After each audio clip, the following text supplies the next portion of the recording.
দেখো কি ঝড় উঠেছে, মন্থা নাকি ঝড় উঠেছে। আর তার জন্য দেখো কি বিশাল পরিমাণে আকাশে মেঘ, দেখো আর মুষলধারায় বৃষ্টি হচ্ছে।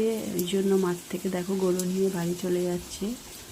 আর মাঠে যারা গিয়েছিল দেখো তারা ফিরে আসছে, কারণ এত বৃষ্টি হচ্ছে, মুষলধারায় বৃষ্টি হচ্ছে। এই বৃষ্টি কখন থামবে তা জানি না।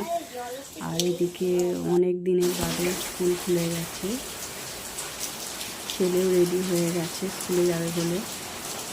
লাফালাফি করছে, ওখানে বই দেখা গুছিয়ে নিয়ে রেডি হয়ে আছে। বৃষ্টি থামছে না বলে ওকে দিতে যেতে পারছি না, কারণ বৃষ্টি সকাল থেকে বৃষ্টি হয়েই চলেছে, বৃষ্টি তো থামছেই না। আর এইদিকে দেখো দেখো কি পরিমাণে বৃষ্টি হচ্ছে। আর বৃষ্টি থেমে যাওয়ার পর দেখো কত সুন্দর লাগছে, সবুজ মাঠ, সবুজে সবুজ। আর এই দেখো ধানের শীষগুলোকে দেখো, এই দেখো সাদা সাদা, জানি না কি ফুল হয়েছে নাকি জানি না, আমার তো মনে হচ্ছে। আর এই দেখো কত সুন্দর লাগছে। আর এই জমিটার অবস্থা দেখো খালি একবার, এই জমির দেখো ধানগুলো প্রায় পেকেই গেছে। আর এই জমির ধানগুলো দেখো, সব ধান একদম পুরো শুয়ে গেছে। দেখো পুরো জমিটার দেখো ধান দেখো পুরো পড়ে গেছে।